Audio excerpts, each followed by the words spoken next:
नमस्कार बंधुगण आपण मानक मो चैनल को पुन थे स्वागत करुच्ची। बंधु मैंने आज यही कार्यक्रम को आपण मानक स्वागत। आज भिडियोटी वृष राशि व्यक्तिशेष मान बहुत गुरुत्वपूर्ण अटे। आज यही भिडियो आमे माने जानिबा 2024 मसीहार अंतिम अंश अर्थात 29 डिसेम्बर मासटी वृष राशि व्यक्तिशेष मान किपरि रहिबो। वृष राशि मासिक राशिफल उपरे आमे आज आलोचना करिबा। वृष राशि व्यक्तिशेष मानक पई एही डिसेम्बर मासटी किपरि रहिबो संपूर्ण भाव से विषय आमे आज आलोचना करिबा।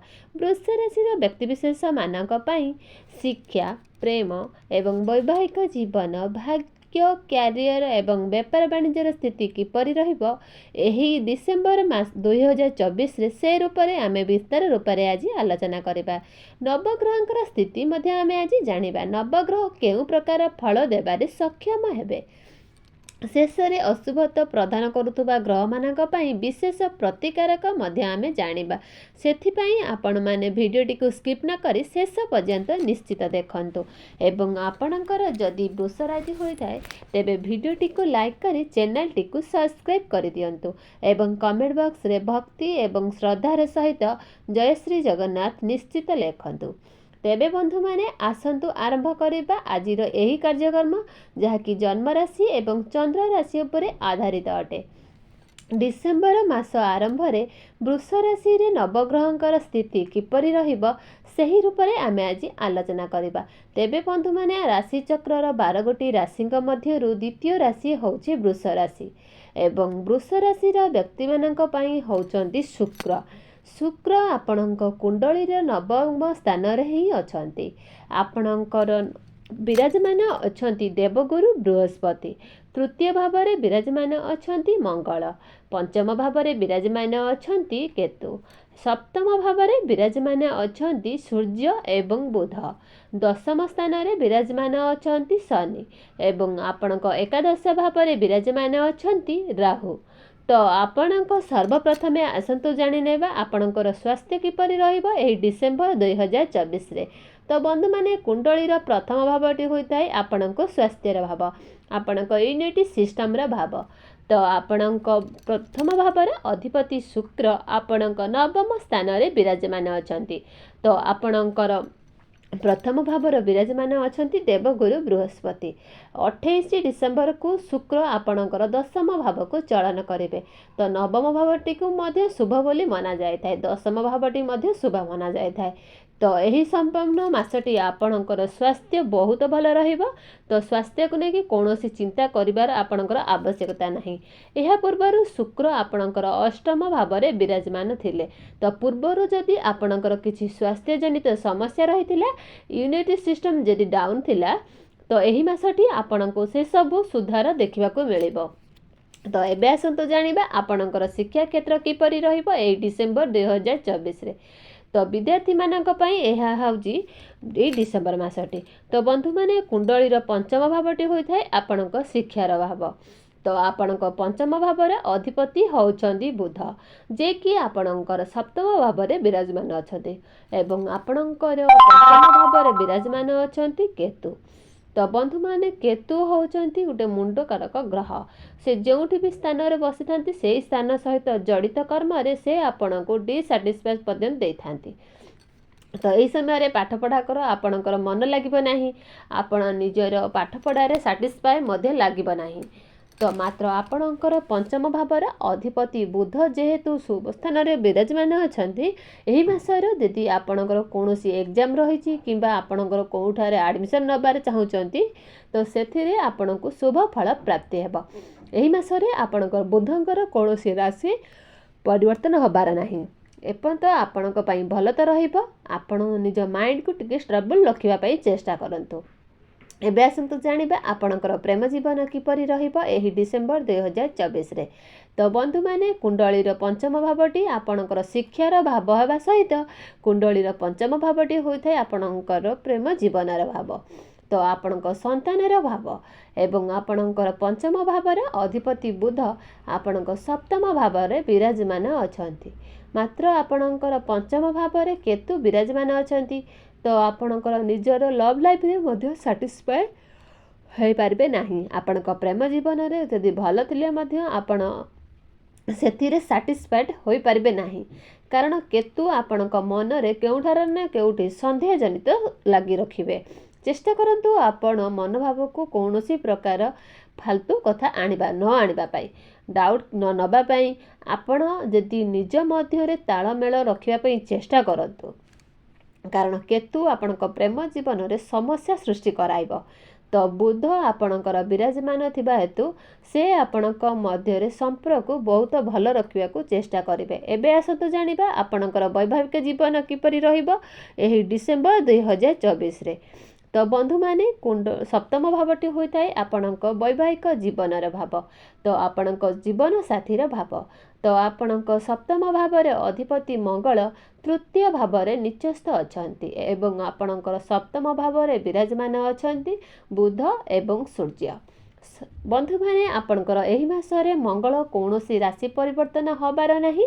ତ ଆପଣଙ୍କ ସପ୍ତମ ଭାବରେ ଯେହେତୁ ସୂର୍ଯ୍ୟ ବୁଧ ବିରାଜମାନ ଅଛନ୍ତି, ତ ଆପଣଙ୍କ ଲାଇଫ୍ ପାର୍ଟନରଙ୍କ ମଧ୍ୟରେ କୌଣସି କ୍ରୋଧ ଦେଖିବାକୁ ମିଳିବାକୁ ପାଇପାରିବେ।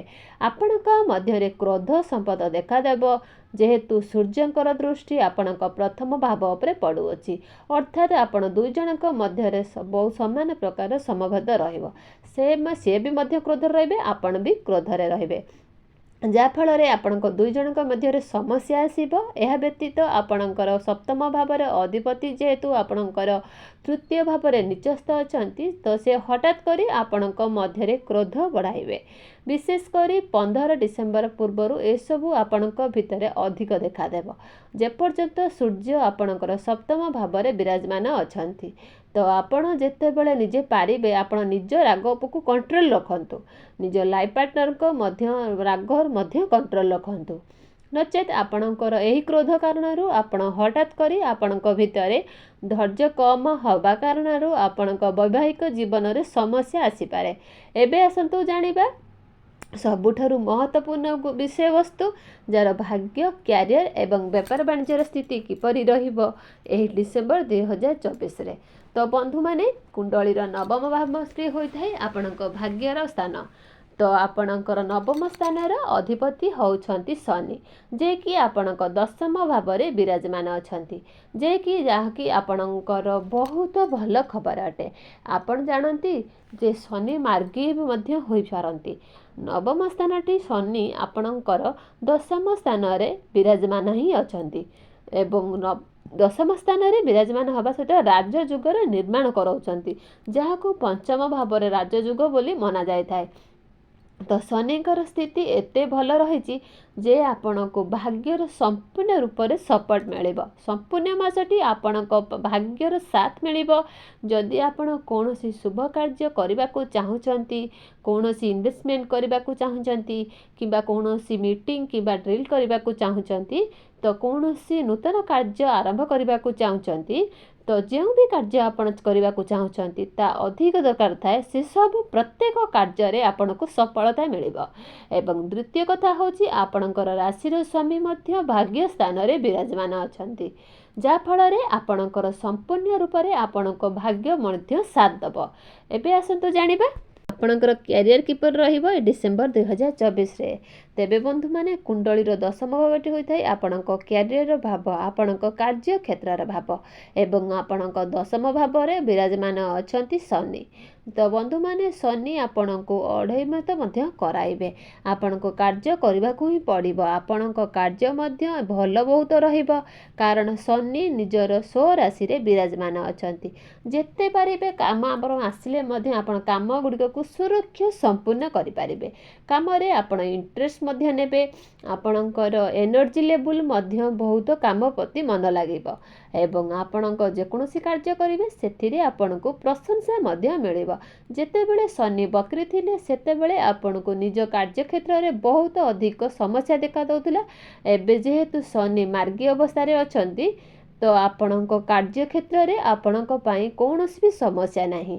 ତ ବନ୍ଧୁମାନେ, ଶନି ଯେତେବେଳେ କୌଣସି ଯାତାୟାତ ନଥାଏ କି ଆପଣଙ୍କ ଚାକିରି ପାଇଁ କୌଣସି ଟ୍ରାଏ କରୁଥିଲେ, ଶନି ଆପଣଙ୍କର ଦଶମ ଭାବରେ ବିରାଜମାନ ଅଛନ୍ତି, ଶୁକ୍ର କେନ୍ଦ୍ର ଭାବରେ ବିରାଜମାନ ଅଛନ୍ତି। ଆପଣଙ୍କ ଭାଗ୍ୟ ସ୍ଥାନରେ ହିଁ ବିରାଜମାନ ଅଛନ୍ତି। ବୁଧ ଆପଣଙ୍କର କେନ୍ଦ୍ରରେ ବିରାଜମାନ ଅଛନ୍ତି। ସୂର୍ଯ୍ୟ ମଧ୍ୟ ଆପଣଙ୍କ କେନ୍ଦ୍ରରେ ହିଁ ବିରାଜମାନ ଅଛନ୍ତି।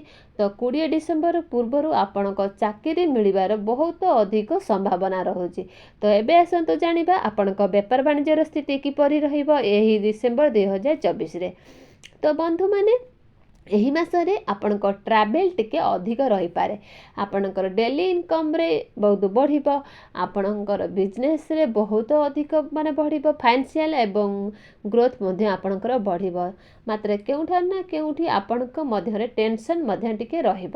ଯେହେତୁ ମଙ୍ଗଳ ଆପଣଙ୍କ ଦ୍ୱିତୀୟ ଭାବରେ ନିଚସ୍ତ ଅଛନ୍ତି, ତ ଏହି ମାସରେ ଆପଣଙ୍କର ଖର୍ଚ୍ଚ ମଧ୍ୟ ବହୁତ ଅଧିକ ରହିବ। ତାହା ସହିତ ମଧ୍ୟ ଆପଣଙ୍କର ଡେଲି ଇନକମ୍ ମଧ୍ୟ ହେବ। ତ ଏବେ ଆସନ୍ତୁ କିଛି ପ୍ରତିକାରକ ବିଷୟରେ ଜାଣିବା, ଯାହା ପ୍ରତିକାରକ ଗୁଡ଼ିକ କରିବା ଦ୍ୱାରା ଆପଣଙ୍କର ଆସୁଥିବା ସମସ୍ୟା ଗୁଡ଼ିକର ସମାଧାନ ହୋଇଯିବ। ତେବେ ପ୍ରତ୍ୟେକ ଦିନ ଆପଣ ହନୁମାନ ଚାଳିଶା ପାଠ କରନ୍ତୁ ଏବଂ ବୁଧଙ୍କର ବୀଜ ମନ୍ତ୍ର ଆପଣ ପ୍ରତ୍ୟେକ ଦିନ 108 ଥର ଜପ କରନ୍ତୁ। ପ୍ରତ୍ୟେକ ଦିନ ଆପଣ ଶୁକ୍ରଙ୍କର ବୀଜ ମନ୍ତ୍ର ମଧ୍ୟ 108 ଥର ଜପ କରନ୍ତୁ ଏବଂ ଉଦିତ ସୂର୍ଯ୍ୟଙ୍କୁ ଆପଣ ଜଳାର୍ଘ୍ୟ ଅର୍ପଣ କରନ୍ତୁ। ତ ବନ୍ଧୁମାନେ, ଆପଣଙ୍କର ଜୀବନ ମଙ୍ଗଳମୟ ହେଉ, ଏହା ହିଁ ମୋର ଈଶ୍ୱରଙ୍କ ନିକଟରେ ମୋର ପ୍ରାର୍ଥନା। ତେବେ ଦର୍ଶକ ବନ୍ଧୁ, ମୋର ଭିଡ଼ିଓଟି ପସନ୍ଦ ଆସିଲେ ନିଶ୍ଚିତ ଲାଇକ୍, ସେୟାର, କମେଣ୍ଟ କରିବାକୁ ଜମାରେ ବି ଭୁଲିବନି। ତେବେ ଦର୍ଶକ ବନ୍ଧୁ, ମୁଁ ତ ଏଇଠି ରହୁଛି। ପୁଣି ଦେଖାଯିବ ଆଗାମୀ ଏକ ସୁନ୍ଦର ଭିଡ଼ିଓରେ। ରହିଲି ଦର୍ଶକ ବନ୍ଧୁ, ଜୟ ଜଗନ୍ନାଥ।